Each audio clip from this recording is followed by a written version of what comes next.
If I were a jealous person, this would be the lesson plan that I wouldn't want to share with anyone because it's just that good. It's fun, it's engaging. Students are speaking in English the whole time. They love it. But I'm not a terrible person, so I'm gonna share it with you. You're welcome. Hi, my name is Megan. I have been teaching ESL in China for almost 15 years, and I care so much about helping you become the best teacher so that you can teach your students to the best of your abilities. I want students to be able to use English, to speak English, and have a good time while doing it. This lesson is the perfect example of that. This is the classroom airport. Let me show you exactly how to do it, how to set it up, and how to teach it. First, let me give you an overview, then I'll tell you exactly how to teach it and how to explain it in class with your students. Okay, so what is the classroom airport? Basically, you're going to transform your classroom into an airport. Different areas of the classroom are going to be different places. For example, you have the check-in counters over here, you have the cabin over here, you have security over here, and each student is going to have a role. So some students will be security guards, some students will be the check-in employees, some students are flight attendants, and some students are passengers. Students will have to go around the classroom as if they are really in an airport, and they have to use English the whole time. So when they're at security, they have to talk about, opening up their luggage and do you have any liquids? When they're at the check-in counter, they have to check IDs and ask, where is your destination? When they're in the cabin, they have to figure out window seat, aisle seat, what would you like to drink? Students will move around the classroom as if they are really in an airport, and they have to communicate in English as if they were really in the real world. Now, let me tell you how to set this up, then we'll talk about why it works. Now,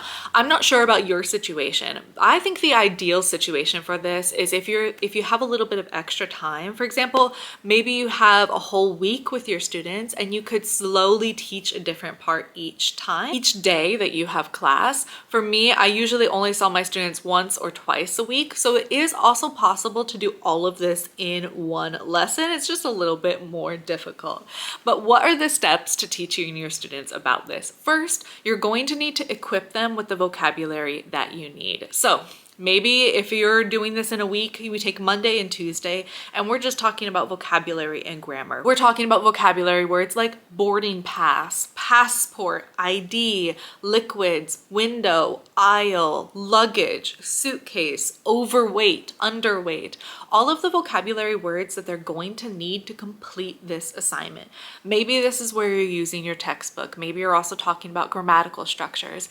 Your students will need different things depending on their age group or their student level as well. So first, teach them the information, give them the tools that they need to practice with this and use this later on. Like I said, this lesson works best if it's really spread out. Like I said, for example, maybe Monday and Tuesday, you're learning the vocabulary. Maybe Wednesday and Thursday, you're practicing. And then on Friday is the big day where we actually all go to the airport together.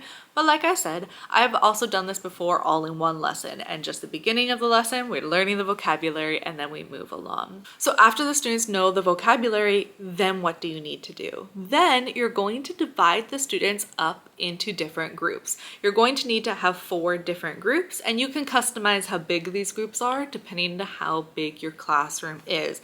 My classrooms in China are massive, usually around 40 students, but this works for smaller classrooms as well. So you need 4 different groups. Number 1, you're going to need the check-in employees, the people that give you your boarding pass. You're going to need the security check employees. You'll need some flight attendants, and then you will also need passengers.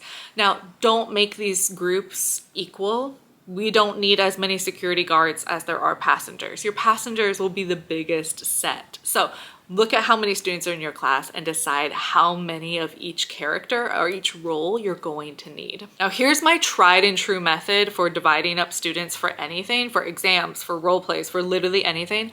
Use playing cards.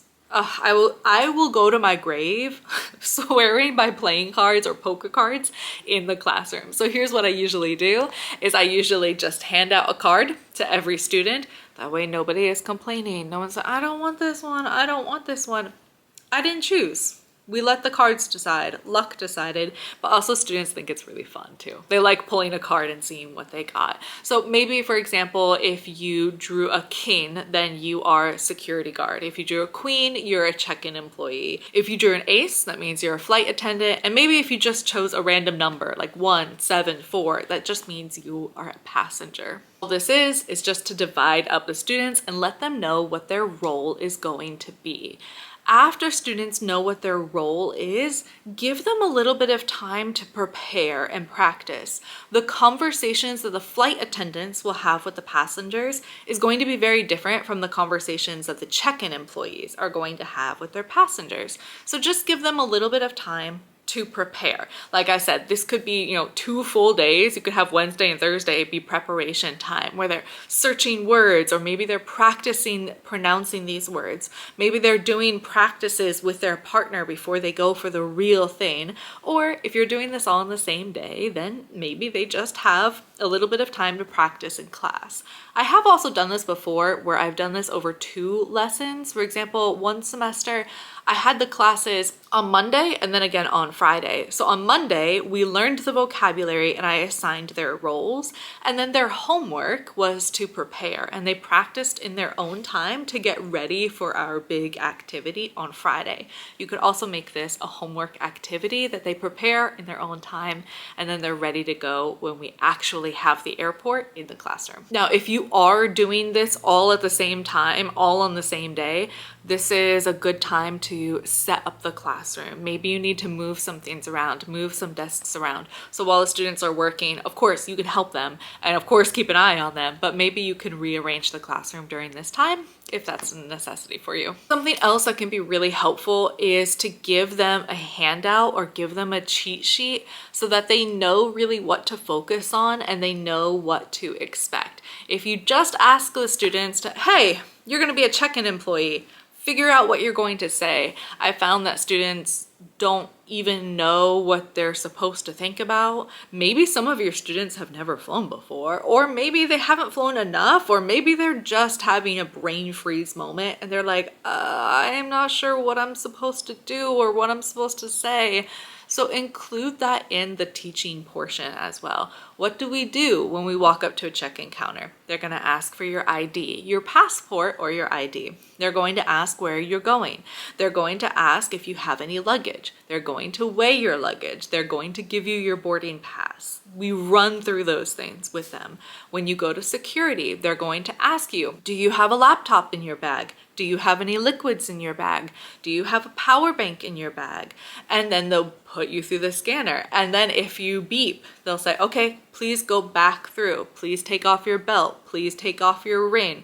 They'll talk through those things. When you get on the plane, the flight attendant might help you find your seat. Is it a window or is it an aisle? What would you like to drink? Please put your seatbelt on. All of those things are going to happen, but you might need to run through it with the students to kind of jog their memory or give them the vocabulary that they need in order to smoothly go through that process. I've also found that this checklist is really helpful for the passengers because actually in all 4 of these roles, the passengers have the most difficult role because it's the passengers who are going to have to talk to the check-in workers, talk to the security guards, talk to the flight attendants. The passengers have to talk to everybody. They have a lot to prepare. There's a lot they need to be familiar with. They have to be able to recognize a lot of different vocabulary words. So having a handout or a cheat sheet of all the questions that they could possibly be asked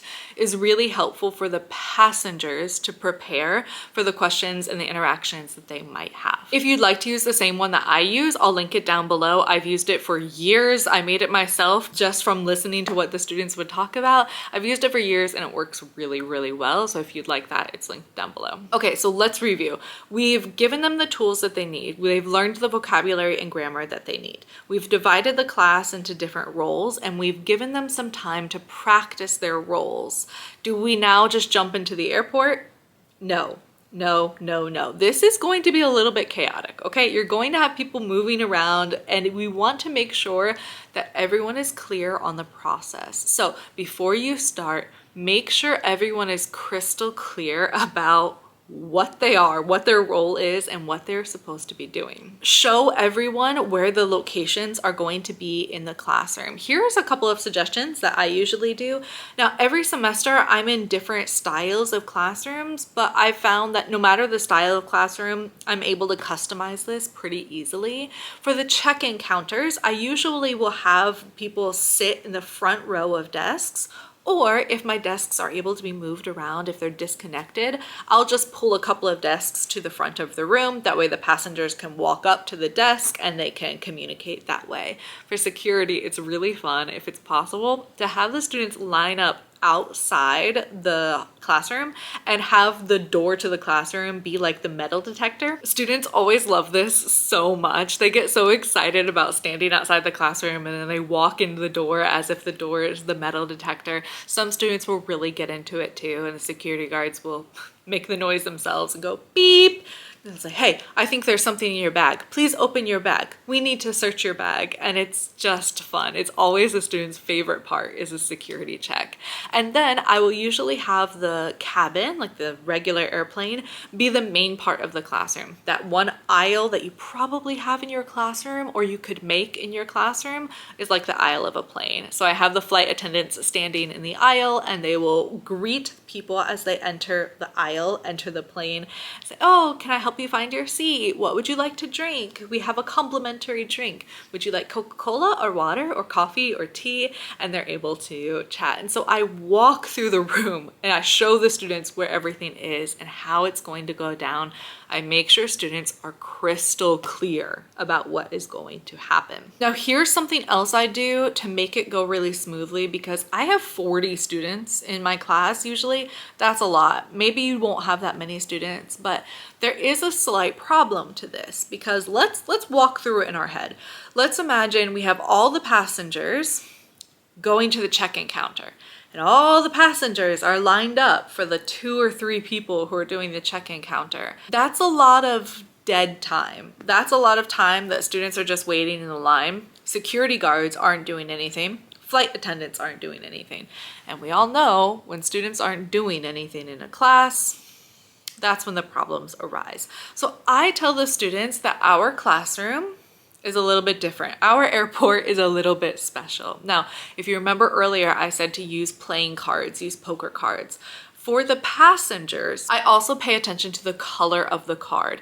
I will equally divide the red poker cards and the black poker cards. And by the way, if you're teaching in a country that maybe poker cards or playing cards is frowned upon, you can do this with any card game set. I do this with Uno a lot as well. And instead of having red and black, then I just have, green or blue or red and yellow. It's a really easy substitute if that's something that might be a little bit sensitive where you're teaching. But what I will do is I will tell the students, okay, everyone look at your card. All the passengers, look at your card. If you have a black number, a black 3, a black 4, a black 5, that means you will go to the check-in counter, then security, then you will board the plane. But if you have a red card, if you have a red 2, a red 3, a red 4, our airport's a little bit special.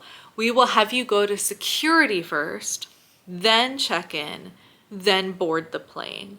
Near the end of the class, once everyone has finished, then yeah, eventually there will be some people who are a little bit bored, but usually it's only the security guards and the check-in counters, and that's only for a minute or 2 max as they just wait for everyone to board the plane. It might sound more chaotic, but actually it cuts down on the amount of chaos because everyone is doing something. They have a role at some point. So I tell the students very clearly what they're supposed to be doing, what their role is, and I just explain to them. I don't want you to be bored. So that's why we are having a special airport system.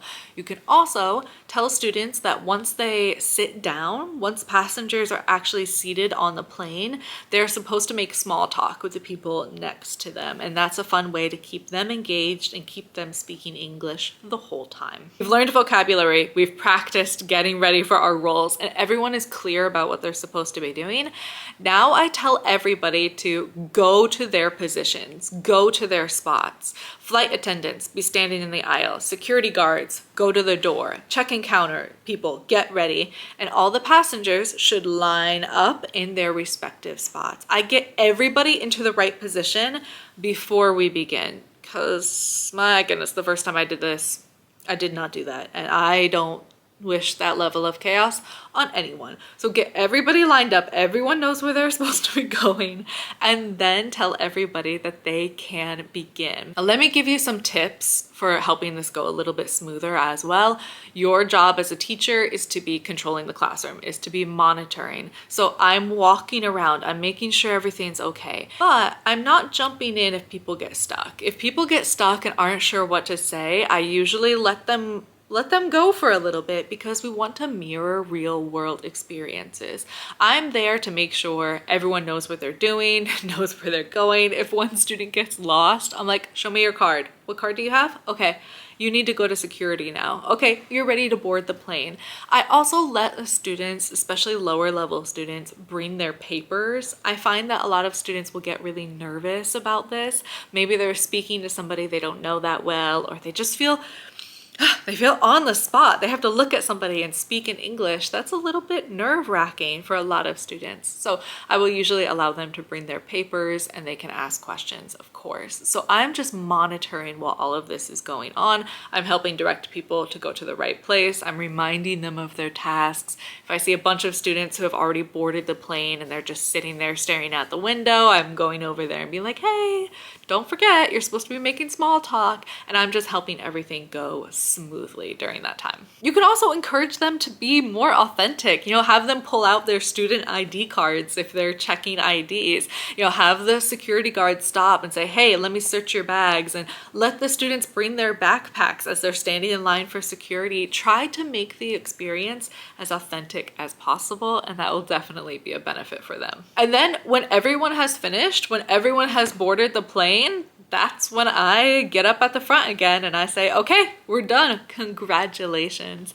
If you want, you can add in extra homework assignments that, maybe students have to reflect on what was difficult, or they have to reflect on how it went, or what things did they not understand, or how could they have done better. That could be a really helpful activity for them. But let's now talk about the last part. Let's talk about why this works and why this is such, not to toot my own horn, but why this is such an exceptional lesson for students to experience. In the world of language learning, too often people can become quite obsessed or focused on just the textbook. Students spend hours studying vocabulary words, studying grammar, completing grammar exercises, A, B, C, or D, find the mistake in the sentence, true, false. And they spend a lot of time focused on these tiny nuances, or focused on right, wrong, textbook, rather than on using the language in a natural setting as much as possible.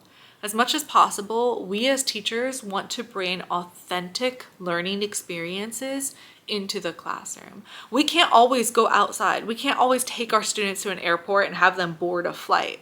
But if they're going to be traveling in English, then they're going to be expected to do that. We can't always bring students to a coffee shop and have them order in English. We can't always bring students into a board meeting and have them discuss with future bosses and future coworkers about what moves they should make in the business. We can't always do that. But what we can do is bring authentic learning experiences into the classroom. And this is a really great way to do that. Without these authentic learning experiences, students are learning English in a vacuum. And if they are not faced with this pressure of, oh, someone is looking at me, I have to communicate what I need, I have to communicate what I think, I have to communicate in order to accomplish this task, to get through security, to board the plane. Without that added pressure and without that context, it can be really difficult for students to take what they're learning in a textbook and apply it to real world situations. Not to go too deep into educational theory, because we can do that in another video, but one of the core ideas of education is John Dewey's motto of learning by doing. When students do it, they are learning. And you can learn hypothetically, and students can study vocabulary and think, ooh, your suitcase is overweight, your suitcase is overweight. But when they're actually in that real world situation, are those vocabulary words, is that grammar going to come to them in the situation where they're facing a high pressure context and when they need to communicate in order to accomplish a goal? This is also related to the idea of experiential learning theory, which is the belief that students should practice, they should try, they should make mistakes, they should reflect on the experience so that when they come back for a secondary practice experience, now they have a little bit more context. Now they know where their weak points are. Now they know where their strengths are, and they're able to refocus, adjust, so that way they can improve in the future. This exercise is so helpful for students because it really helps them understand, what do they know? What do they not know? What are their strengths? What are their weaknesses? And it helps remind them too that language is for use. Language is for communication. Language is used as a tool to communicate with others. It's not just something that's used to get an A on an exam, to answer true instead of false, to answer A instead of B. I think it helps pull them out of the idea of exam, textbook, exam, correct answer, wrong answer, teacher, student, and helps them focus on, can you actually use the language in the real world? Can you communicate with someone? Can you share your ideas? Because those are the true goals of language learning anyway. If you have any questions, leave them in the comments down below. If you'd like me to make more videos on a specific topic, definitely leave that down below and I can work on it. If you'd like to check out more videos about how to become a better teacher, how to improve your teaching ability, how to make lessons more actionable for students, how to control the classroom, you can definitely check out more videos on the channel. We have tons of lesson plan ideas that I think would be really helpful for you. But thank you so much for watching. I appreciate you, and I hope you have a great rest of your day. I'll see you next time.